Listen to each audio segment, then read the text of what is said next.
आज हम topic start कर रहे हैं फ्रिक्शन। तो फ्रिक्शन इस टॉपिक के अंदर आने वाले बेसिक कंसेप्ट को हम लोग जान लेते हैं। तो देखो यहाँ पर फर्स्ट पॉइंट में क्या लिखा हुआ है, फ्रिक्शन एग्जिस्ट बिटवीन स्लाइडिंग और rubbing surfaces of the contact. यानी कि दो कॉन्टैक्ट सर्फेसेस है, उनके बीच में अगर स्लाइड हो रहा है या फिर रबिंग हो रहा है, इन दैट केस उनके बीच में, उन कॉन्टैक्ट सर्फेसेस के बीच में क्या एग्जिस्ट होगा, फ्रिक्शन एग्जिस्ट होगा। ठीक है, तो ये फर्स्ट पॉइंट बहुत ही क्लियर है और बहुत ही सिंपल है समझने के लिए। सेकंड पॉइंट में क्या दिया हुआ है, friction between rigid bodies is called dry friction. यानी कि देखो दो कॉन्टैक्ट सर्फेसेस अगर रिजिड फॉर्म है, यानी कि दोनों के दोनों सॉलिड फॉर्म है, तो इन दैट केस वो जो दो कॉन्टैक्ट सर्फेस रहेंगे उनके बीच में जो फ्रिक्शन एग्जिस्ट होगा उसको क्या कहा जाएगा, ड्राई फ्रिक्शन कहा जाएगा। ठीक है, इसी तरीके से friction between fluids is called fluid friction. अभी देखो फ्लूइड्स क्या होता है, पानी को भी फ्लूइड्स करते हैं और हवा को भी फ्लूइड को ही कहते हैं। अगर पानी का बहाव इस तरीके से राइट साइड में और ऊपर से हवा का बहाव लेफ्ट साइड में, तो उनके बीच में उनके ये जो लेयर रहेगा ना हवा और पानी का, उनके बीच में फ्रिक्शन एग्जिस्ट करेगा। तो इस टाइप के फ्रिक्शन को क्या कहा जाएगा, फ्लूइड फ्रिक्शन कहा जाएगा। ठीक है, क्योंकि यहाँ पर पानी और ये हवा दोनों कैसे रहेंगे, फ्लूइड मीडियम होने के कारण उनके बीच में जो भी फ्रिक्शन एग्जिस्ट होगा उसको कहा जाएगा फ्लूइड फ्रिक्शन।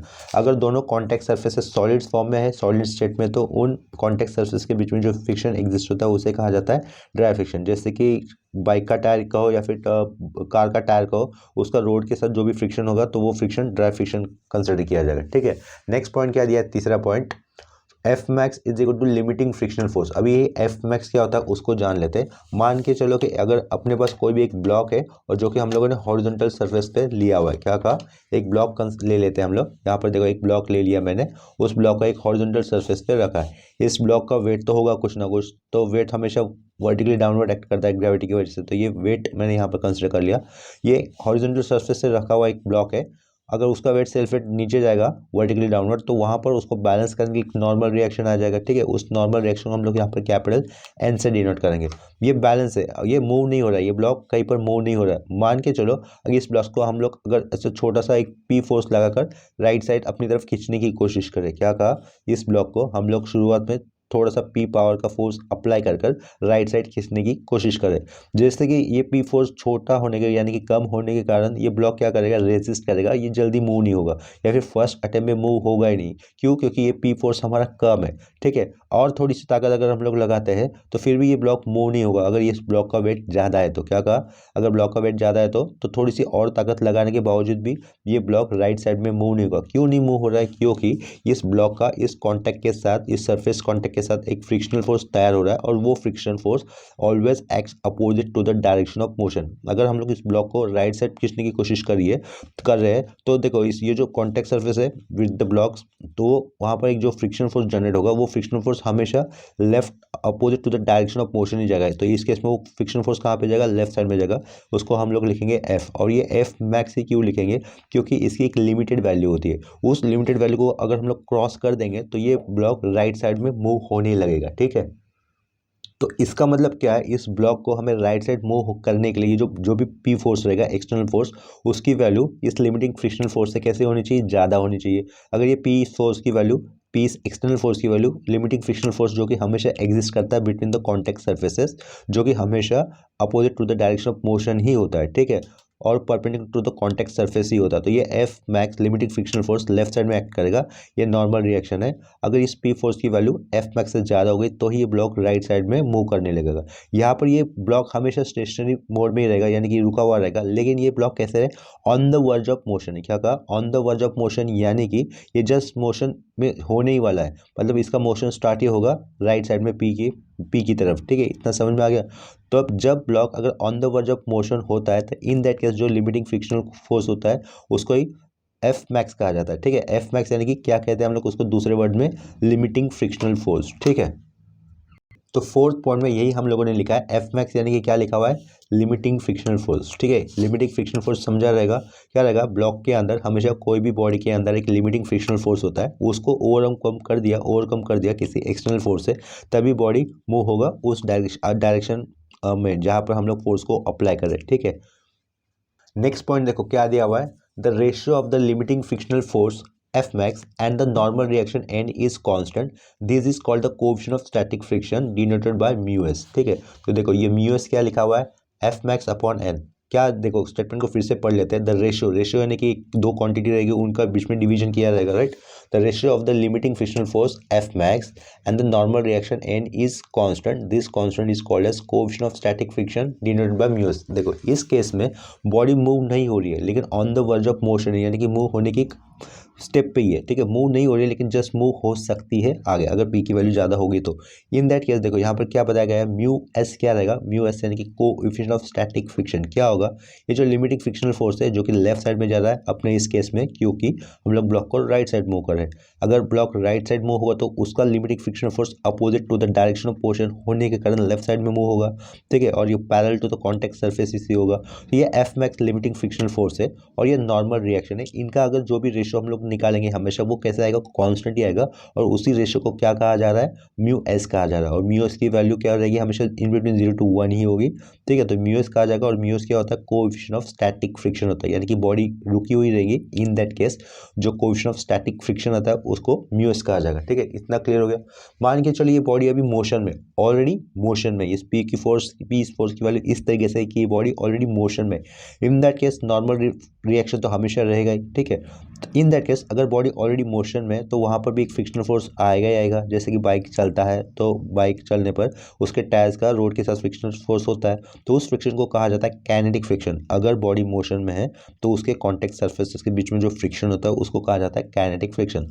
नॉर्मल रिएक्शन तो हमेशा रहेगा ही, ठीक है। तो सेकेंड पॉइंट में हमें देखो क्या दिया हुआ है, the ratio of the kinetic frictional force and the normal reaction is known as coefficient of kinetic friction denoted by mu के।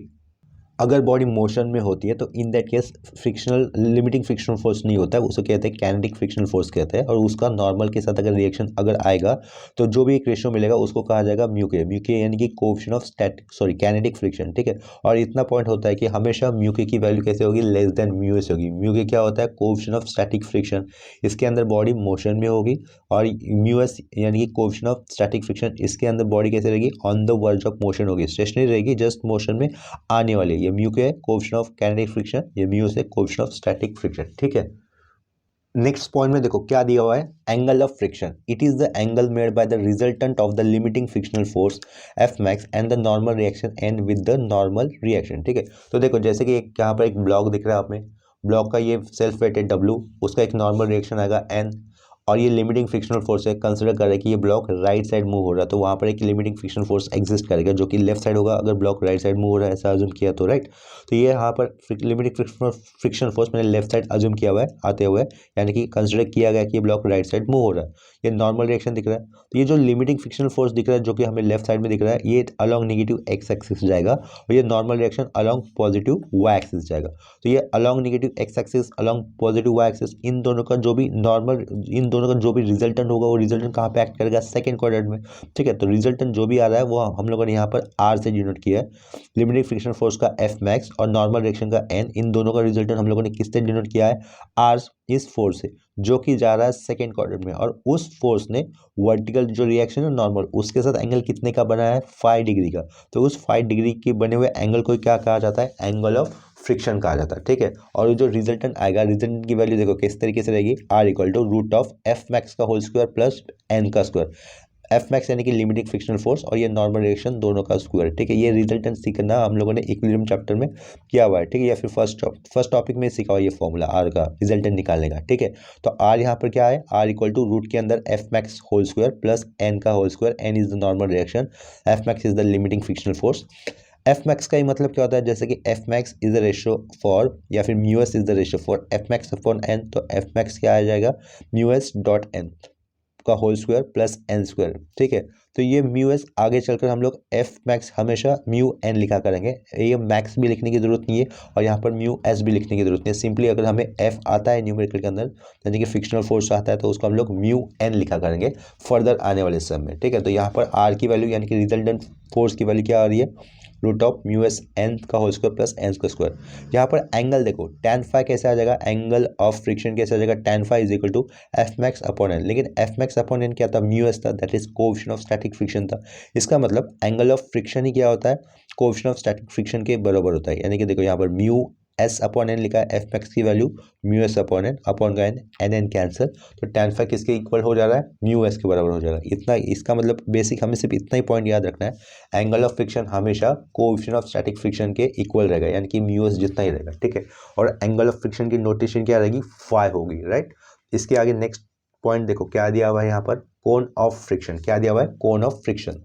ये इतना इंपॉर्टेंट कंसेप्ट है नहीं है, लेकिन यहाँ पर सिलेबस में है ये कोन ऑफ फ्रिक्शन वाला पॉइंट, तो हम लोग यहाँ पर इसको भी डिस्कस कर लेते हैं, ठीक है। ये क्या दिख रहा है, एक ये शिप जैसे कि मैच बॉक्स होता है ना, मैच बॉक्स जैसे एक यहाँ पर हमें एक क्यूब दिख रहा है छोटा सा, या फिर स्लैब दिख रहा है, और जो कि यहाँ पर पी फोर्स से हम लोगों ने उसको राइट साइड में फोर्स दिया, अप्लाइड फोर्स दिया, पी एक एक्सटर्नल फोर्स दिया है, इसका वेट कितना दिया है, डब्ल्यू, और ये बीच से क्या आएगा, एक नॉर्मल रिएक्शन आ जाएगा, ठीक है।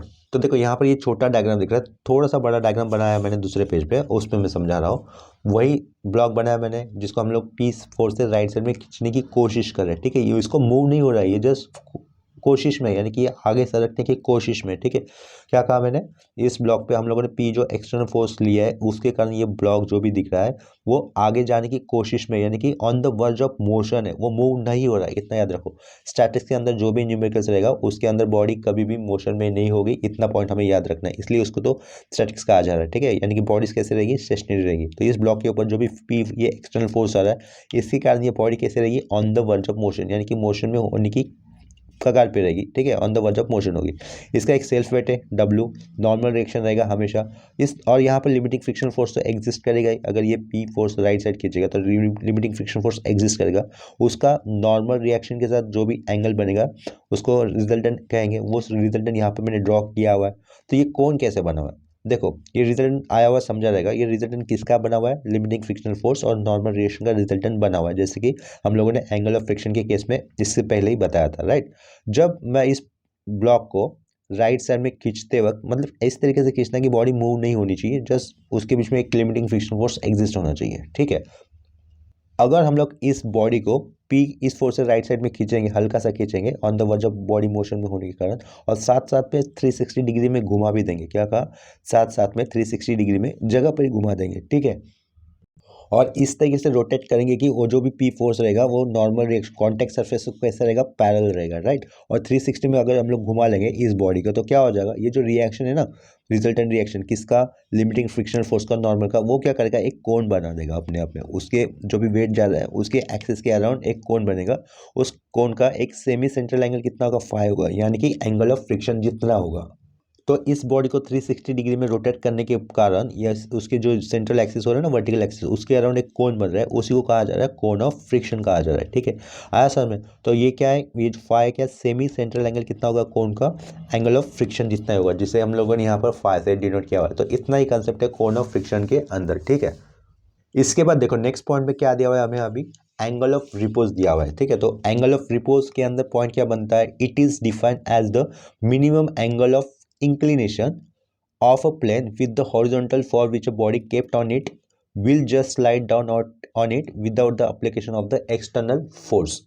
इसका मतलब क्या हो रहा है, मान के चलो ये कैल्सी का कवर है मेरे पास, ठीक है, ये कैल्सी का कवर लिया है मैंने हाथ में, इस कैल्सी के कवर पे अगर मैं मान लो कोई भी एक दूसरा ऑब्जेक्ट रख लेता हूँ, यहाँ पे मैंने स्टेपलर्स का ये बॉक्स रख दिया और ये हॉरिजॉन्टल है, आपको ये टॉप व्यू में ये नीचे का हॉरिजॉन्टल दिख रहा होगा, ठीक है। ये अगर मैं इस कैल्सी के कवर को थोड़ा सा इंक्लाइन कर देता हूँ, यानी कि हॉरिजॉन्टल के साथ एंगल बना दे रहा हूँ, उस केस में क्या हो जाएगा, ये जो भी है ना स्टेपलर का बॉक्स है वो अपने आप नीचे आ जाएगा, ठीक है, एक पॉइंट पे एंगल ऐसा आ जाएगा। तो इस केस में विदाउट एनी एक्सटर्नल फोर्स, सिर्फ वेट की वजह से ये स्टेपलर का, देखो ये स्टेपलर का बॉक्स है ना, अपने आप नीचे आ गया था। तो जिस एंगल पे हॉरिजॉन्टल के साथ बने हुए जिस एंगल पे ये बॉक्स इंक्लाइन करने पर अपने आप नीचे आता है, तो उसी को क्या कहते हैं, एंगल ऑफ रिपोज कहते हैं, ठीक है। और एंगल ऑफ रिपोज को कैसे डिनोट किया जाता है, अल्फा से डिनोट किया जाता है। और एंगल ऑफ रिपोज भी कोएफिशिएंट ऑफ स्टैटिक फ्रिक्शन के इक्वली होता है, ठीक है। तो इस पॉइंट को एक बार फिर से पढ़ लेते हैं हम लोग, क्या है ये एंगल ऑफ रिपोज के अंदर, it is defined as the minimum angle of inclination of a plane with the horizontal for which a body kept on it will just slide down on it without the application of the any external force। This angle is denoted by alpha and tan alpha equal to कितना होता है, म्यूस होता है, यानी म्यूस क्या है, coefficient of static friction है, ठीक है। अभी नेक्स्ट पॉइंट में क्या दिया हुआ है हमें यहाँ पर लॉज ऑफ फ्रिक्शन दिख रहे हैं, ठीक है। तो लॉज ऑफ फ्रिक्शन क्या है, उसमें उसमें पहला लॉज ऑफ फ्रिक्शन क्या दिया हुआ है, it is always tangential to the contact surfaces and act opposite to the direction of motion. It is यानी कि क्या, फ्रिक्शनल फोर्स, ठीक है। तो ये फ्रिक्शनल फोर्स हमेशा कैसे रहेगा, tangential to the contact surface रहेगा, यानी कॉन्टैक्ट सर्फेस को हमेशा पैरेलल रहेगा, टेंजेंट में रहेगा, और act opposite to the direction of motion. तो फर्स्ट पॉइंट वेरी क्लियर है। उसके बाद at the limiting frictional force यानी कि एफ मैक्स की value, that is F max. F max की वैल्यू क्या होता है लिमिटिंग फ्रिक्शन फोर्स की केस में, एफ मैक्स की वैल्यू किसके बराबर होती है, म्यू एन की इक्वल होती है, और ये म्यू कौन सा है, कोएफिशिएंट ऑफ स्टैटिक फ्रिक्शन वाला ही है, right. The body is on the verge of motion, क्या लिखा हुआ है, बॉडी मोशन में नहीं है लेकिन मोशन में होने वाली है, कब, at the case of limiting frictional force, ठीक है। इसके बाद वाला पॉइंट क्या दिख रहा है हमें, frictional force F generated between the two rubbing contact surfaces is independent of the area of the contact, ठीक है। यानी कि दो रबिंग सर्फेसेस है जिनके बीच में अगर मान के चलो कि ये क्या हो रहा है, फ्रिक्शन हो रहा है, तो देखो इसका एरिया और ये वाले हाथ का एरिया कोई मैटर नहीं करेगा, ठीक है। तो वही पॉइंट यहाँ पे दिया हुआ है, फ्रिक्शनल फोर्स F की जो भी वैल्यू होगी generated between the two rubbing contact surfaces is independent of the area of the contact, ठीक है। यानी कि कॉन्टैक्ट जो भी एरियाज ऑफ कॉन्टैक्ट रहेंगे उनके बीच में फ्रिक्शनल फोर्स की वैल्यू किसी भी तरीके से डिपेंड नहीं हो सकती। आगे पॉइंट क्या लिखा है हमने यहाँ पर, प्रॉब्लम्स ऑन ब्लॉक्स, यानी कि ब्लॉक्स के ऊपर आए हुए फ्रिक्शन के अंदर हम लोग अभी कुछ न्यूमेरिकल्स कर लेते हैं। तो यहाँ पर देखो फर्स्ट क्वेश्चन में हमें क्या दिया हुआ है, for the following cases find the force P needed to just impend the motion of the block, needed to just impend the motion, यानी कि जस्ट मोशन स्टार्ट करनी चाहिए, हो नहीं रही है, करनी चाहिए। इन दैट केस हमें पी इस फोर्स की वैल्यू निकालनी होगी, ठीक है। इसका मतलब क्या होगा, एफ म्यू एफ मैक्स यानी कि लिमिटिंग फ्रिक्शन फोर्स क्या कंसिडर करना है हमें, म्यू एन कंसिडर करना होगा, ठीक है। Just impend to motion of the block, आगे क्या दिया हुआ है, take weight of the block to be 100 Newton and coefficient of static friction on the contact surfaces to be 0.4, ठीक है। यानी कि हर एक ब्लॉक का वेट हमें कितना कंसिडर करना होगा, 100 न्यूटन, और म्यू एस कितना कंसिडर करना है, 0.4। तो यहाँ पर चार अलग अलग केसेस दिख रही है। चौथे वाले केस में मेरा डायग्राम कुछ गलत बन रहा था लेकिन वो मैंने करेक्ट कर दिया। चौथे वाले केस में ब्लॉक इस तरीके से हॉरिजॉन्टल नहीं है, वो वर्टिकल सॉरी इंक्लाइन प्लेन पे, ठीक है। और इंक्लिनेशन कितना दिया है, 30 डिग्री दिया है ग्राउंड के साथ, ठीक है। तो ये हर एक डायग्राम के लिए वेट कितना है, 100 न्यूटन, और म्यू एस कितना है, 0.4। तो मैं यहाँ पर वो कॉमन लिख देता हूँ, क्या लिख देंगे हम लोग यहाँ पर, गिवन लिख दिया। क्वेश्चन के सॉल्यूशन को स्टार्ट करें हम लोग, गिवन सेल्फ वेट कितना है, W is equal to 100 newton लिख दिया, ब्लॉक का सेल्फ वेट 100 न्यूटन, और म्यू एस कितना दिया हुआ हमें, 0.4 दिया हुआ है। इसके बाद हम लोग लिखेंगे केस वन, तो ये के लिखा केस वन यानी कि फर्स्ट डायग्राम। केस वन के अंदर हमें क्या लिखना होगा, ड्राइंग एफबीडी। ड्राइंग एफबीडी का मतलब होता है फ्री बॉडी डायग्राम, ठीक है। तो फ्री बॉडी डायग्राम के अंदर हमें क्या करना होता है, जो भी बॉडी हम लोग कंसिडर कर रहे हैं उस बॉडी के अंदर आए हुए सारे एक्सटर्नल फोर्सेस भी कंसिडर करने होंगे, और सेल्फ अगर कोई फोर्स है, सेल्फ लोड है, तो उसे भी कंसिडर करना होगा, ठीक है। तो ये क्या लिखा, ड्राइंग एफबीडी लिखा, और ये एफबीडी हम लोग किसके लिए लिख रहे हैं, केस वन के लिए लिख रहे हैं। तो अगर केस वन के लिए एफबीडी बनेगा, यहाँ पे मैं पार्टीशन कर देता हूँ, लेफ्ट साइड में केस वन का ही ड्रॉ कर लेता हूँ। अगर हम लोग एफबीडी करें केस वन के लिए, तो एफबीडी कैसे बनेगा, केस वन के अंदर जो भी ब्लॉक है वो हॉरिजॉन्टल था, ठीक है, ये ग्राउंड था, पी फोर्स राइट साइड जा रहा है।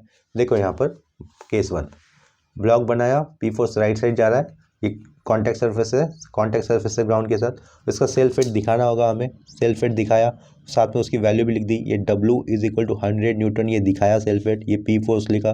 लिमिटिंग फ्रिक्शन फोर्स ऐसे लेफ्ट साइड जाएगा, ठीक है, जिसको हम लोग सिंपली F लिखेंगे, F मैक्स नहीं लिखेंगे, और यहाँ पर ग्राउंड पे क्या रहेगा, एक नॉर्मल रिएक्शन आ जाएगा ग्राउंड के साथ, ठीक है। तो ये नॉर्मल रिएक्शन का हम लोगों ने यहाँ पे क्या लिख दिया, N लिख दिया। तो यहाँ पर अननोन फोर्सेस कौन से है, F भी अननोन है, P भी अननोन है, और ये नॉर्मल रिएक्शन भी अननोन ही रहेगा, ठीक है। सिर्फ हमें एक्सटर्नल लोड पता है, दैट इज 100 न्यूटन, और ये F क्या होता है, हमेशा म्यू एन होता है, राइट। तो F हमेशा म्यू एन होता है, और म्यू की वैल्यू कितनी दी थी, 0.4 दी हुई थी।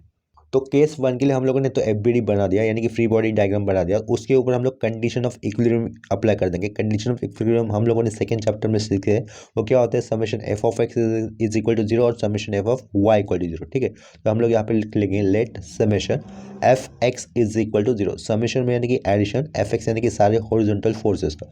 तो यहाँ पर हॉरिजॉन्टल फोर्सेस दो ही दिख रहे हैं, plus P right side direction होने के कारण, पॉजिटिव एक्स एक्सिस की तरफ डायरेक्शन होने के कारण प्लस पी, और minus F along negative x axis की तरफ डायरेक्शन होने के कारण माइनस एफ लिख देंगे, ठीक है। ये प्लस पी लिखा और ये माइनस एफ लिख दिया, इज इक्वल टू क्या होगा अपना 0 होगा। ये plus P as it is लिख दिया। एफ का मतलब क्या होता है, म्यू एन होता है, जैसे कि हम लोग जानते हैं, ठीक है। तो ये इज इक्वल टू जीरो ही रखा फिर से। ये पी अननोन है, माइनस म्यू की वैल्यू कितनी थी अपने पास, 0.4 थी, तो ये 0.4, यहाँ पर N is equal to zero कर दिया। इसको कर दिया इक्वेशन 1, ठीक है। इसको क्या कर दिया, इक्वेशन 1, एंड क्या कर देंगे साथ साथ में समेशन एफ वाई कर देंगे, राइट। तो यहाँ पे वर्टिकल फोर्सेस हमें क्या क्या दिख रहे हैं केस 1 के अंदर आए हुए डायग्राम में। ये माइनस डब्ल्यू, ऊपर से नीचे फोर्स आ रहा है तो ये माइनस डब्ल्यू लिखेंगे। ये नॉर्मल रिएक्शन नीचे से ऊपर जा रहा है तो उसको हम लोग प्लस एन लिखेंगे, राइट। इज इक्वल टू कितना होगा, जीरो ही होगा, राइट।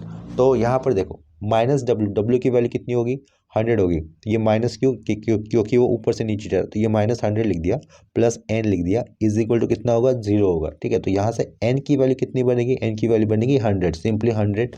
ये नॉर्मल रिएक्शन है उसका एन है, लेकिन ये न्यूटन आया, एक फोर्स है उसका ये यूनिट लिखा हम लोगों ने 100 न्यूटन, ठीक है। नॉर्मल रिएक्शन कितने यूनिट का आ जाएगा, 100 न्यूटन, इस यूनिट का हमें और नॉर्मल रिएक्शन हो जाएगा। ये एन, जिसको मैं नंबर 2 पुट कर देता हूँ, इक्वेशन नंबर 2 में आए हुए एन की वैल्यू अगर हम लोग इक्वेशन नंबर 1 में पुट कर देंगे तो हमें पी इस फोर्स की वैल्यू आ जाएगी। तो मैं यहाँ पर पी इस फोर्स की वैल्यू जो भी आएगी वो डायरेक्टली लिख दूंगा। पी इज इक्वल टू क्या हो जाएगा, 0.4 इंटू एन, और एन की वैल्यू कितनी 100 है, तो हमें पी की वैल्यू कितनी मिलेगी, 14 न्यूटन मिल जाएगी, ठीक है। तो डायरेक्टली मैं यहाँ पर 14 न्यूटन लिख देता हूँ, ठीक है। तो यहाँ पर फर्स्ट केस के अंदर अगर बॉडी को on the verge of motion होना है तो पी फोर्स की वैल्यू कितनी होनी चाहिए, 14 न्यूटन आनी चाहिए, ठीक है। ये दिख रहा है लास्ट में आया हुआ आंसर। इसी तरीके से अभी हमें सेकंड क्वेश्चन में आया हुआ ये सेकंड क्वेश्चन की सेकंड केस को सॉल्व करना है, ठीक है। तो केस 2 के लिए हम लोग एफबीडी बना देंगे। एफबीडी यानी कि क्या होता है, फ्री बॉडी डायग्राम। उसके लिए मैं यहाँ पर ये जगह बना रहा हूँ, ठीक है। ये फोर्थ क्वेश्चन था, यहाँ पर मैंने फोर्थ लिखा हुआ नहीं है, ये थर्ड केस लिखा हुआ है। ये जो फोर्थ केस है, फोर्थ केस का डायग्राम था, उसके नीचे मैंने फोर्थ नंबर नहीं लिखा हुआ था, लेकिन अभी लिख दिया, ठीक है। तो यहाँ पर क्या लिखेंगे, अभी केस 2 लिख देंगे। केस 2 लिखने के बाद हमें क्या लिखना होगा, फर्स्ट स्टेप में drawing FBD. FBD full words में लिखने की कोई जरूरत नहीं होती है, शॉर्ट फॉर्म में एफबीडी लिखा तो भी चलेगा। उसका मीनिंग क्या होता है, फ्री बॉडी डायग्राम होता है, ठीक है। और उसके अंदर करना क्या होता है, जो भी बॉडी हम लोग कंस्ट्रक्ट कर रहे हैं एफपीडी ड्रॉ करने के लिए, उसके उस बॉडी के ऊपर आए हुए सारे हमें एक्सटर्नल फोर्सेस लेने होते हैं अलॉन्ग विद इंटरनल फोर्सेस, ठीक है। तो देखो जो एफपीडी सेकंड केस के लिए इस तरीके से वो ब्लॉक है ग्राउंड के ऊपर, और इस बार इंक्लाइन फोर्स पी जो फोर्स है एक्सटर्नल फोर्स वो इंक्लाइंड है ग्राउंड के साथ। तो कितने डिग्री में इंक्लाइंड है, 30 डिग्री में। तो ये पी फोर्स है, ये गलती से एरो बना था नीचे, वो एरो ऊपर की तरफ ही है, ठीक है।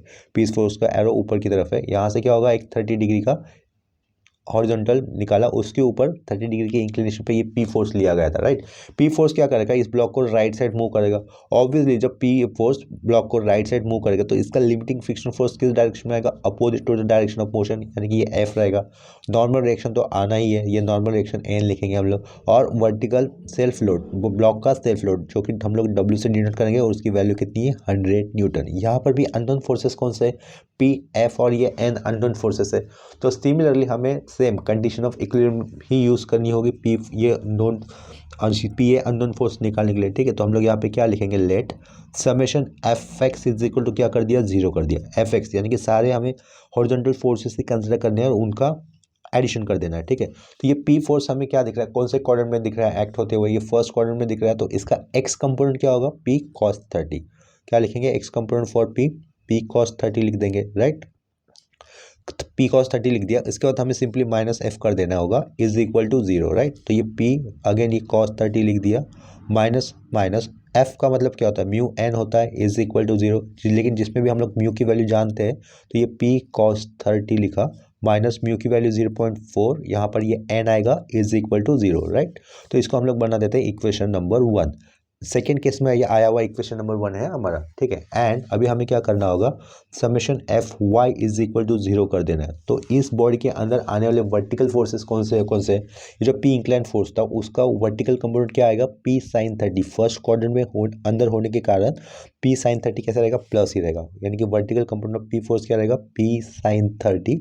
आफ्टर दैट ये देखो, ये जो रिजोल्यूशन कैसे करते हैं फोर्सेस का, तो उसका हम लोगों ने कोप्लेनर फोर्सेस टॉपिक के अंदर अच्छी तरीके से समझाया हुआ है। तो वहाँ से आप लोग चेक कर सकते हो कि फोर्सेस का रिजोल्यूशन किस टाइप में होता है।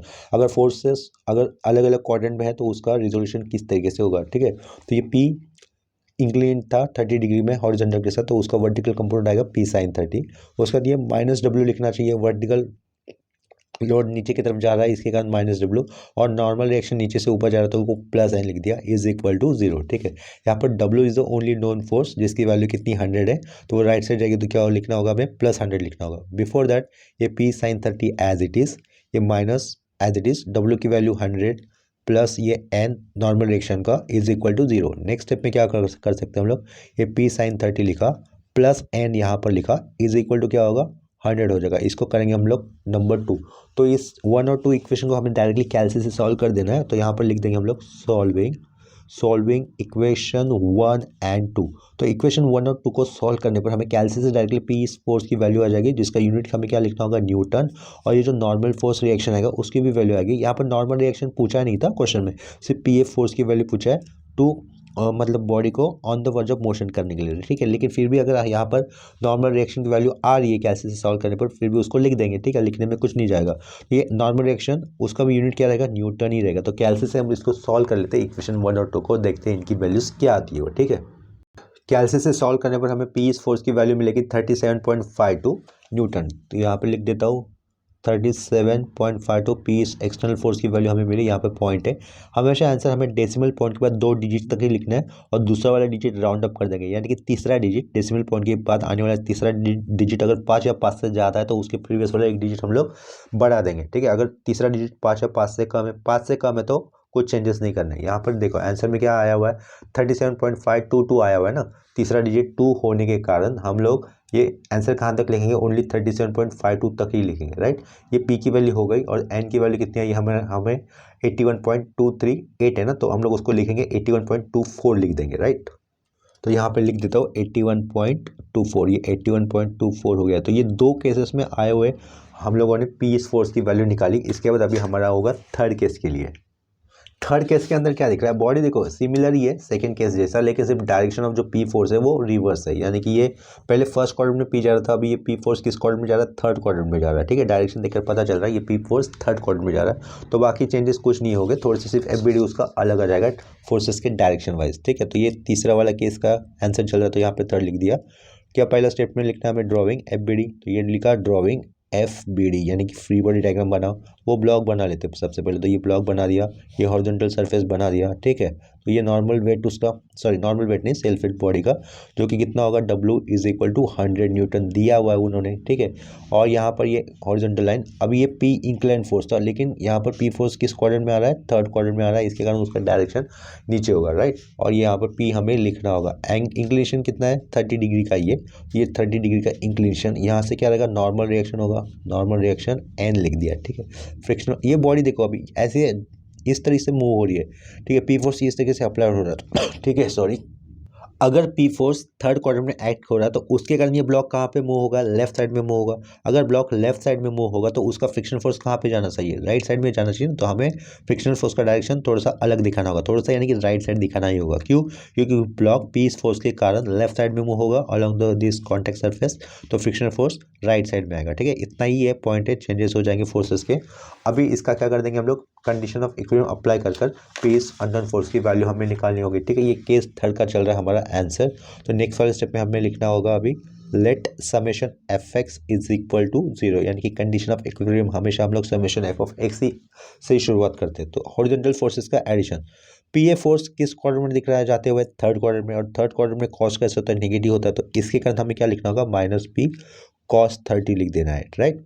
इसके बाद ये एफ फोर्स किस डायरेक्शन में दिख रहा है, अलॉन्ग पॉजिटिव एक्स एक्सिस, तो इसके कारण उसको हम लोग लिख देंगे plus F is equal to 0, right. तो ये पहला इक्वेशन हो गया अपना, लेकिन पहला इक्वेशन बनाने से पहले एफ जो भी होता है उसको भी हम लोग मेंशन कर देंगे, यानी कि माइनस पी कॉस 30, और एफ का मतलब क्या होता है म्यू एन होता है ना, तो ये म्यू एन लिख दिया, अब जाके इक्वल टू 0, ठीक है।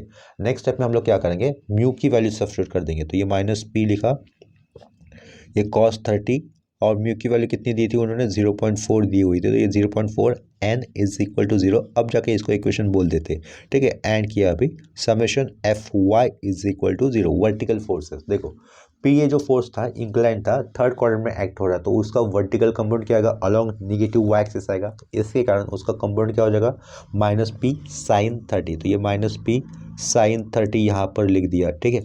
और कौन से, देखो ये लिख दिया माइनस पी साइन 30, और कौन से वर्टिकल फोर्सेस है, ये self weight that is 100 Newton नीचे की तरफ एक्ट करेगा, तो वो माइनस 100 होगा, माइनस 100 लिखा, और प्लस एन नॉर्मल रिएक्शन नीचे से ऊपर की तरफ दिख रहा है, देखो डायग्राम में प्लस एन नीचे से ऊपर की तरफ दिख रहा है। सारे वर्टिकल फोर्सेस कंसिडर हो चुके हैं, तो is equal to 0, right. Next step में हमें इक्वेशन बनाना होगा, ये minus P sine 30 as it is, सिर्फ ये -100 अगर राइट साइड में जाएगा तो क्या हो जाएगा, +100 हो जाएगा, ये +n एज इट इज, और ये 100, ठीक है। ये लिखा इक्वेशन नंबर 2। तो इस इक्वेशन 1 और 2 को हमें कैलकुलेशन से सॉल्व कर देना है, तो हमें पी इस फोर्स की वैल्यू आ जाएगी, ठीक है। तो यहाँ पर लिख देंगे सॉल्विंग इक्वेशन 1 एंड 2। तो कैलकुलेशन से हमें सॉल्व कर देना है। कैलकुलेशन से जब हम लोग पी का कोएफिशिएंट यूज करेंगे तो हमें सिंपली -cos30 यूज करना है, तो और एन का कोएफिशिएंट कितना पुट करेंगे, 0.4, ठीक है। तो कैलकुलेशन से सॉल्व करने पर हमें पी इस फोर्स की वैल्यू देखो कितनी मिल रही है, 60.057 मिल रही है। तो हम लोग उसको सिंपली 60.06 लिख सकते हैं, क्योंकि थर्ड डिजिट 7 है, 5 या 5 से ज़्यादा अगर होता है तो हम लोग उसके प्रीवियस वाला एक डिजिट बढ़ा सकते हैं, राइट। और हमेशा यूजुअली आंसर आप लोग हमेशा डेसिमल पॉइंट के बाद 2 डिजिट तक ही लिखा करोगे, ठीक है। तो ये हमें यहाँ पर पी फोर्स की वैल्यू लिखनी है 60.06 यूनिट आएगा उसका न्यूटन। सिर्फ पी फोर्स के बारे में पूछा गया था, हम लोगों ने यहाँ पर एन की वैल्यू नहीं भी लिखी तो भी चलेगा, लेकिन कैलकुलेशन से साइमल्टेनियसली इक्वेशन सॉल्व करने के बाद ये जो भी दूसरा फोर्स रहेगा उसकी भी वैल्यू आ जाएगी, तो हम लोग यहाँ पर लिख देंगे वैल्यू कितनी आई वो, ठीक है। तो एन इज इक्वल टू देखो कितना है, हमें 130.028 है, तो जिसे हम लोग 130.03 लिख सकते हैं। तो क्या लिख देंगे यहाँ पर 130.03 और यहाँ पर यूनिट आ जाएगा, ठीक है। इसके बाद हमें क्या करना होगा, फोर्थ केस को कंसिडर करना है, मतलब पी इस फोर्स की वैल्यू निकालनी है, जैसे कि बॉडी या फिर block on the verge of motion आ जाए, ठीक है। मैकेनिक्स के अंदर जो भी न्यूमेरिकल्स के आंसर्स आते हैं वो आंसर एग्जैक्टली मतलब नंबर के साथ मैच नहीं करेंगे तो भी चलेगा, वो अप्रॉक्सीमेट होने चाहिए। जैसे कि यहाँ पर पी फोर्स की वैल्यू हमें कितनी मिली है, 60.06 मिला है। पॉसिबल है कि कोई भी अगर दूसरा स्टूडेंट इसको राउंड अप करके 60 न्यूटन में लिख सकता है, फिर भी अपना आंसर राइट ही कंसिडर किया जाएगा। कहने का मतलब ये है, एक्यूरेट आंसर कंसिडर नहीं किए जाते मैकेनिक्स के अंदर, स्टैटिक्स के अंदर, अगर जब हम लोग आंसर को मैच करेंगे तो, लेकिन अप्रॉक्सीमेट आंसर इक्वल टू होनी चाहिए, ±0.5 का डिफरेंस चलेगा, ठीक है। तो अभी केस 4 के लिए देखो डायग्राम किस तरीके से दिया हुआ है हमें, साइड में पहले मैं पार्टीशन बना देता हूँ केस 4 का। ये केस 3 हम लोगों ने यहाँ पर लेफ्ट साइड में किया हुआ है, तो केस 4 के लिए पार्टीशन बनाए। केस 4 में जो भी ब्लॉक था वो इंक्लाइन सरफेस पे रुका हुआ है या फिर रखा हुआ है, और इंक्लाइन प्लेन का इंक्लिनेशन कितना है ग्राउंड के साथ, 30 डिग्री का, ठीक है। तो ऐसे केस में हमारा सिर्फ जो भी सोल्यूशन होता है या फिर सिंप्लीफिकेशन होता है वहाँ पर थोड़ा सा चेंजेस हो जाता है। वो थोड़ा सा चेंजेस क्या रहेगा देखो यहाँ पर, वो पहले तो हम लोग डायग्राम बना देंगे। ये इंक्लाइन प्लेन बना दिया, इंक्लाइन प्लेन पे ये ब्लॉक था, ब्लॉक बना दिया, राइट। और इस इंक्लाइन प्लेन कितने डिग्री का इंक्लिनेशन प्लेन ग्राउंड के साथ, 30 डिग्री का, वो तो ये 30 डिग्री भी बना देंगे यहाँ पर। और ये पी फोर्स इंक्लाइन प्लेन को पैरेलल था और ऊपर की तरफ था, ये पी फोर्स भी बना दिया, राइट। तो ये पी फोर्स बना दिया जो कि इंक्लाइन प्लेन को पैरेलल है, इंक्लिनेशन 30 डिग्री का है, इतना भी बना दिया। अभी देखो ये तो एक्चुअल डायग्राम हो गया। पी फोर्स क्या कर रहा है, ब्लॉक को ऊपर की तरफ लेके जा रहा है अलोंग द इंक्लाइन सरफेस। क्या कहा, पी फोर्स ब्लॉक को ऊपर की तरफ लेके जा रहा है अलोंग द इंक्लाइन सरफेस। तो उसका फ्रिक्शनल फोर्स कहाँ पे आएगा, ये लेफ्ट साइड आएगा। इतना क्लियर हो गया। हम लोग यहाँ पर एफ से डिनोट कर देंगे, उसका फ्रिक्शनल फोर्स कहाँ पे आएगा, लेफ्ट साइड आएगा। नॉर्मल रिएक्शन क्या होता है, हमेशा परपेंडिकुलर होता है ग्राउंड के साथ। तो यहाँ पर ये ग्राउंड है, ये इंक्लाइन सरफेस ग्राउंड हो जाएगा ना, इस ब्लॉक के लिए सपोर्ट हो जाएगा। तो नॉर्मल रिएक्शन हमेशा परपेंडिकुलर ही होता है, तो यहाँ पर इसी लाइन पे क्या आएगा, एक नॉर्मल रिएक्शन आएगा। जैसे कि नॉर्मल रिएक्शन हमेशा परपेंडिकुलर होता है इसके कारण, तो ये हम लोग यहाँ पर क्या लिख देंगे, एन लिख देंगे, एन यानी कि नॉर्मल रिएक्शन। इतना भी क्लियर हुआ होगा, राइट। नॉर्मल रिएक्शन हमेशा परपेंडिकुलर होता है ग्राउंड के साथ, जो भी कॉन्टेक्ट सरफेस है उसके साथ। और इतना याद रखो, वेट हमेशा वर्टिकली डाउनवर्ड ही जाएगा। भले एक आध कपबोर्ड है मान के चलो, जिसको हम लोग बिल्डिंग के अंदर अगर रोटेट कर रहे हैं, शिफ्ट कर रहे हैं, सॉरी रोटेट नहीं शिफ्ट कर रहे हैं, स्टेयर से नीचे से ऊपर की तरफ लेके जा रहे हैं। अगर हम लोग कपबोर्ड को स्टेयर्स के ऊपर रख देंगे वो थोड़ा सा इंक्लाइन हो जाएगा इसी तरीके से, लेकिन उसका जो भी कपबोर्ड का वेट होगा वो वर्टिकली डाउनवर्ड ही एक्ट होगा, वो थोड़ा सा मतलब ये स्टेयर्स को परपेंडिकुलर नहीं होगा, राइट। तो कहने का मतलब है ये जो भी ब्लॉक है इंक्लाइन सरफेस पे ऊपर रखा हुआ है, उसका सेल्फ वेट कैसे जाएगा, ये जो कॉन्टैक्ट पॉइंट है ना नॉर्मल रिएक्शन का, वही से वर्टिकली डाउनवर्ड जाएगा। तो वही से हम लोग यहाँ पर एक एक्सिस वर्टिकल एक्सिस बना देते हैं, इसी एक्सिस से सेल्फ वेट पास होने वाला, राइट। सेल्फ वेट ऐसा पास होगा तो वो नीचे की तरफ मैं दिखा देता हूँ डब्लू की वैल्यू कितनी, 100 न्यूटन। इतना है समझ में। तो ये इस वर्टिकल जो ड्रॉ किया है, ये जो वर्टिकल एक्सिस बनाया है, इसी से डब्लू ये वेट पास होने वाला, राइट। ये जो नॉर्मल रिएक्शन लिखा है उसके ऊपर कंटिन्यूशन लाइन में एक एक्सिस बना देते हैं हम लोग, एक डॉटेड लाइन कर दी। इस डॉटेड लाइन पे क्या है, ये नॉर्मल रिएक्शन है। इतना समझ में आया होगा। फिर से बताते देखो क्या है, इंक्लाइन सरफेस से एक ब्लॉक दिया हुआ है और उस ब्लॉक पे ये पी एक एक्सटर्नल फोर्स है जो कि इंक्लाइन प्लेन को पैरेलल है। अगर ये पी फोर्स ब्लॉक को राइट साइड लेके जाएगा तो उसका फ्रिक्शनल फोर्स कांटेक्ट सरफेस से और मतलब कांटेक्ट सरफेस के ऊपर लेफ्ट साइड में आएगा, तो ये एफ फ्रिक्शनल फोर्स दिखा दिया। कांटेक्ट सरफेसेस में नॉर्मल रिएक्शन कैसा रहेगा, हमेशा परपेंडिकुलर टू द ये कांटेक्ट सरफेस रहेगा, ये कांटेक्ट सरफेस है इंक्लाइन प्लेन के साथ ब्लॉक का, तो वहीं पर नॉर्मल रिएक्शन लिख दिया हम लोगों ने, ऊपर की तरफ रहेगा, राइट। और सेल्फ वेट हमेशा वर्टिकली डाउनवर्ड होता है, इंक्लाइन नहीं होता सेल्फ वेट कभी भी, तो वर्टिकली डाउनवर्ड होता है तो सीधा ऊपर से नीचे आ जाएगा, इसी कांटेक्ट पॉइंट से पास होगा जहां से ये friction force P force normal reaction pass होने वाले हैं। ठीक है, तो ये उसी पॉइंट से मैंने जो सेल्फ लोड होगा that is W is equal to 100 newton, वो ऊपर से नीचे की तरफ दिखाया। ठीक है, नीचे की तरफ ही क्यों दिखाया, यहाँ तक क्यों नहीं दिखाया, उसका भी एक रीज़न है, लेकिन चलो यहाँ पर मान के चलो नीचे की तरफ दिखाया, जिसकी वैल्यू कितनी है, सेल्फ लोड की 100 न्यूटन। अभी देखो हमें यहाँ पर क्या कौन सा पॉइंट याद रखना होगा, हम लोग क्या करेंगे, इसको समेशन एफ ऑफ एक्स और समेशन एफ ऑफ वाई के अराउंड तो रिजोल्व करना है ये फोर्सेस को। तो एक्स यानी कि एक्स एक्सिस किसे कंसिडर करना है हमें, इंक्लाइन प्लेन को, बस इतना सही डिफरेंस होता है। अगर इंक्लाइन बॉडी के अगर न्यूमेरिकल्स आते हैं फ्रिक्शन के अंदर, क्या कहा, इंक्लाइन बॉडीज के अगर न्यूमेरिकल्स आते हैं फ्रिक्शन के अंदर हमें, तो हमेशा जो भी एंगल ऑफ जो भी इंक्लाइन सरफेस होता है ना, इंक्लाइन सरफेस, उसी को एक्स एक्सिस कंसिडर करना होता है। क्या कहा, अगर इंक्लिनेशन के सम आते हैं, इंक्लिनेशन ऑफ सम आते हैं फ्रिक्शन के अंदर, तो जो भी इंक्लिनेशन सरफेस होता है ना उसी को हमें एक्स एक्सिस मानना होता है, और उसके परपेंडिकुलर को हमें क्या मानना होगा, वाई एक्सिस मानना होगा।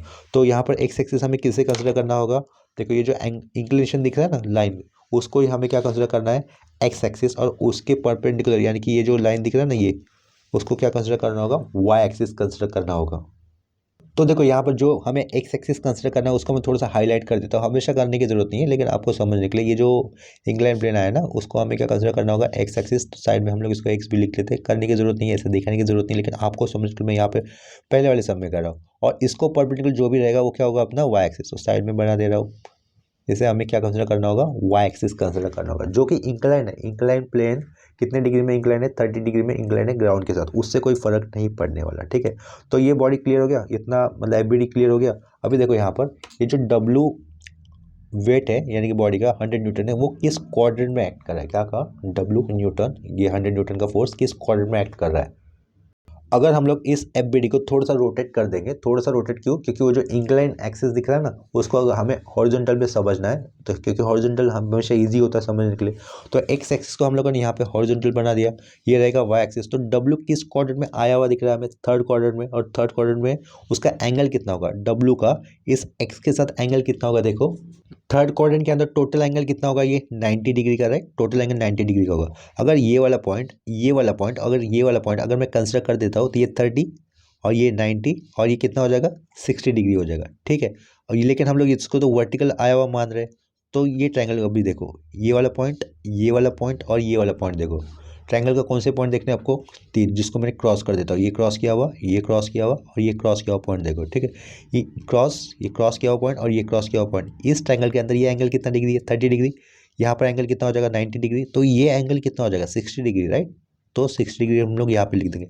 इस कहने का मतलब क्या है, ये जो सेल्फ लोडेड डब्लू बॉडी का, उसका इस एक्स एक्सिस के साथ, क्योंकि हम लोगों ने इसको इंक्लाइन प्लेन को एक्स एक्सिस माना है, तो उसके साथ एंगल कितने डिग्री का हो रहा है, 60 डिग्री का। और ये डब्लू किस क्वाड्रेंट में है, थर्ड क्वाड्रेंट में। इतना क्लियर हो गया, क्या कहा, डब्लू ये लोड थर्ड क्वाड्रेंट में है, जिसका इस रेड पेन से जो मार्कर लिखा हुआ है उसको एक्स एक्सिस मानते हैं, तो उसके साथ कितने डिग्री का एंगल बना हुआ है, 60 डिग्री का। ठीक है, अभी देखो तो नेक्स्ट केस में हमें क्या करना है, समेशन एफ ऑफ एक्स और summation F of Y equal to 0 वाला कंडीशन अप्लाई कर देना, राइट। तो let summation F of X कर देंगे, let summation F X is equal to 0। ठीक है, तो क्या करना है, इक्वेशन लिखते वक्त इस बॉडी को, एफबीडी को माइंड में थोड़ा सा रोटेट कर देना है, क्या कहा, माइंड में थोड़ा सा रोटेट कर देना है, ऐसा रोटेट करना है कि ये जो इंक्लाइन दिख रहा है ना आपको, इंक्लाइन एक्स एक्सिस दिख रहा है, उसको माइंड में आपको हॉरिजॉन्टल कंसिडर करना है। ठीक है, ये पॉजिटिव एक्स एक्सिस की तरफ जाएगा फिर पी फोर्स, और ये F force negative x axis के ऊपर एक्ट होगा। ठीक है, तो हम लोग क्या लिखेंगे, प्लस पी, तो प्लस पी लिख देंगे, माइनस एफ लिख देंगे, इतना समझ में आया होगा, राइट। प्लस पी और ये माइनस एफ लिखा, और कोई एक्स एक्सिस के ऊपर आया हुआ फोर्स है क्या, देखो ये जो इंक्लाइन प्लेन था उसके ऊपर कोई और एक फोर्स दिख रहा है क्या हमें, डब्ल्यू इस फोर्स का एक्स कंपोनेंट आएगा, देखो यहाँ पर डब्ल्यू ये फोर्स दिख रहा है 100 न्यूटन, जो कि किस क्वाड्रेंट में, थर्ड क्वाड्रेंट में है, और उसका इस एक्स के साथ एंगल कितने का बना हुआ है, 60 डिग्री का, यानी कि डब्ल्यू इस फोर्स का एक्स कंपोनेंट आएगा, जो हमें क्या लिखना होगा, माइनस डब्ल्यू कॉस 60 लिखना होगा, राइट, माइनस डब्ल्यू कॉस 60 क्यों? क्योंकि इसका x component along negative axis act करेगा, क्योंकि ये फोर्स थर्ड क्वाड्रेंट के अंदर आया है इसके कारण, राइट। और इसका एंगल कितना, ये 60 डिग्री होने के कारण, एक्स एक्सिस के साथ 60 डिग्री का होने के कारण हमें क्या लिखना है, उसका एक्स कंपोनेंट यूज करना है डब्ल्यू इस फोर्स का, that is minus W cos 60, ठीक है। ये सारे फोर्सेस कंसिडर हो चुके हैं हॉरिजॉन्टल फोर्सेस, तो इज इक्वल टू क्या लिखना है, हमें 0 लिखना है। ये एन को नहीं लेना था, एन को क्यों नहीं लेना था, क्योंकि ये एन जो नॉर्मल डायरेक्शन है वो वर्टिकल एक्सिस पे आया हुआ है, राइट, तो इसके कारण उसे हमें नहीं लिखना है। तो नेक्स्ट केस में ये पी तो एज इट इज, एफ की जगह पे हमें लिखना होगा म्यू एन माइनस डब्ल्यू, ये कॉस 60 एज इट इज लिख दिया, इज इक्वल टू 0, ठीक है। तो ये P as it is minus mu की value 0.4, N as it is, W हमें पता है दैट इज 100, ये राइट साइड जाएगा तो क्या हो जाएगा, डब्ल्यू कॉस 60 हो जाएगा। नेक्स्ट केस में हम लोग डब्ल्यू फोर्स की वैल्यू पुट कर देंगे, ये P minus 0.4 N is equal to W की वैल्यू थी 100, ये कॉस 60 कितना होता है, 1/2 होता है, राइट। तो हम लोग उसको 1/2 को 100 से मल्टीपल करने पर राइट साइड में कितना आ जाएगा, सिंपली 50 आ जाएगा, और ये क्या रहेगा, p माइनस 0.4 न्यूटन। इसको लिख देंगे इक्वेशन नंबर 1। एंड क्या करना है अभी, summation F Y is equal to 0 करना है। Summation F Y equal to 0 करते वक्त ये जो इंक्लाइन प्लेन था, तो इतना क्लियर है, ये इंक्लाइन प्लेन था, उसको आया हुआ परपेंडिकुलर हमें क्या कंसिडर करना होगा, वाई एक्सिस कंसिडर करना होगा। तो उसमें N is acting along positive Y axis, तो हमें क्या लिखना है, प्लस एन लिखना होगा। तो ये प्लस एन लिख देंगे, इक्वेशन लिखते वक्त ये प्लस एन लिख दिया। आफ्टर दैट डब्ल्यू, ये फोर्स डब्ल्यू, ये सेल्फ लोड किस क्वाड्रेंट में दिख रहा है, हमें थर्ड क्वाड्रेंट में दिख रहा है, तो उसका एक्स कंपोनेंट कैसे होगा, निगेटिव होगा। वो एक्स कंपोनेंट क्या आएगा, माइनस डब्ल्यू साइन 60, ठीक है। ये दो ही वर्टिकल फोर्सेस दिख रहे हैं बॉडी के अंदर, तो क्या लिखेंगे, एन माइनस डब्ल्यू साइन 60 लिख देंगे, इज इक्वल टू 0। तो ये एन लिख दिया as it is, minus W sine 60 right side जाएगा तो क्या लिखना होगा, हमें प्लस लिखना होगा। तो N equal to plus W sine 60, W इस फोर्स की वैल्यू हमें पता है दैट इज 100 न्यूटन, तो एन इज इक्वल टू हमें लिखना है 100 इंटू साइन 60, ठीक है। तो N is equal to 100 sine 60 को कैलकुलेट कर लेते हैं, देखते हैं इसकी वैल्यू कितनी आएगी। तो 100 साइन 60 की वैल्यू कैलसी से सॉल्व करने पर हमें मिल रहा है 86.6025, तो हम लोग सिंपली 86.60 लिख सकते हैं, 86.60 न्यूटन, ये नॉर्मल रिएक्शन की वैल्यू आई, लेकिन पूछा तो पी पूछा गया था, ठीक है। तो पी फोर्स की वैल्यू हमें मिल जाएगी डायरेक्टली, हम लोग क्या पुट कर देंगे, फ्रॉम इक्वेशन 1 लिख देंगे, ठीक है, डायरेक्टली करना है वैल्यू हमें। इक्वेशन 1 दिख रहा है, इक्वेशन 1 क्या था, p minus 0.4 n is equal to 50, तो इस इक्वेशन में n की वैल्यू हम लोग यूज़ करेंगे 86.60, तो p की वैल्यू डायरेक्टली लिख देंगे कितनी आती है वो, ठीक है। इतना याद रखो, कैल्सी पर इक्वेशन सॉल्व करते वक्त हमेशा हमारा कैल्सी डिग्री मोड पे होना चाहिए, गलती से भी वो रेडियन मोड में नहीं होना चाहिए। अगर गलती से आपका कैल्सी रेडियन मोड में आ जाएगा तो आपके सारे आंसर्स रॉन्ग हो जाएंगे, तो आपको मार्क्स नहीं मिलेंगे, ठीक है, भले आपके स्टेप्स राइट हो। मैकेनिक्स के अंदर स्टेप्स राइट होने की मतलब कोई मतलब नहीं बनता, आपके फाइनल आंसर्स भी राइट होने चाहिए, और फाइनल आंसर राइट होने के लिए आपका कैल्सी का मोड कैसे होना चाहिए, डिग्री मोड ही होना चाहिए। तो आगे देखो, हमें पी फोर्स की वैल्यू कितनी मिल जाएगी, 84.64 मिल जाएगी, तो यहाँ पे लिख देंगे 84.64 न्यूटन, ठीक है। हमेशा जो भी फोर्स की वैल्यू आती है उसका यूनिट हमें लिखना होगा, भले वो यूनिट अगर किलो न्यूटन आ रहा है तो किलो न्यूटन लिखना होगा, न्यूटन आ रहा है तो न्यूटन लिखना होगा, जो भी किसी भी क्वांटिटी का यूनिट अगर यूज़ हो रहा है हम तो हमें यूज़ करना होगा। अगर वेलोसिटी है तो मीटर पर सेकंड लिखना ही है, टाइम है तो सेकंड यूनिट लिखना ही है, उसके मार्क्स बनते हैं। अगर यूनिट्स नहीं लिखे तो उसके मार्क्स आपके कटने के चांसेस बनेंगे, ठीक है। तो आज के इस लेक्चर में हम लोगों ने फ्रिक्शन ये टॉपिक स्टार्ट तो किया हुआ है, फ्रिक्शन इस टॉपिक के अंदर आने वाले बेसिक कंसेप्ट को लर्न किया। बेसिक कंसेप्ट को लर्न करने के बाद फ्रिक्शन इस कंसेप्ट के ऊपर हम लोगों ने आज के इस लेक्चर में सिर्फ एक ही न्यूमेरिकल्स किया है। नेक्स्ट लेक्चर में हम लोग फ्रिक्शन की कंसेप्ट के ऊपर यानी कि प्रॉब्लम्स एंड ब्लॉक लिया है, अभी स्टार्ट करने किया है, तो प्रॉब्लम्स एंड ब्लॉक ही कुछ के और कुछ न्यूमेरिकल्स करेंगे, ठीक है। इसके बाद हम लोग प्रॉब्लम्स ऑन वेजेस करेंगे, फिर फ्रिक्शन बिटवीन द लैडर्स, ये वाला पार्ट आ जाएगा, ठीक है। तो आज के लिए हुए लेक्चर्स में या फिर कंसेप्ट में आपको कहीं पर भी किसी स्टेप में डाउट आता है तो आप लोग मुझे कमेंट सेक्शन में इन्फॉर्म कर सकते हो, ठीक है। तो ये लेक्चर मैं यहीं पे स्टॉप कर देता हूँ, मिलते हैं नेक्स्ट लेक्चर में, तब तक के लिए बाय एंड टेक केयर।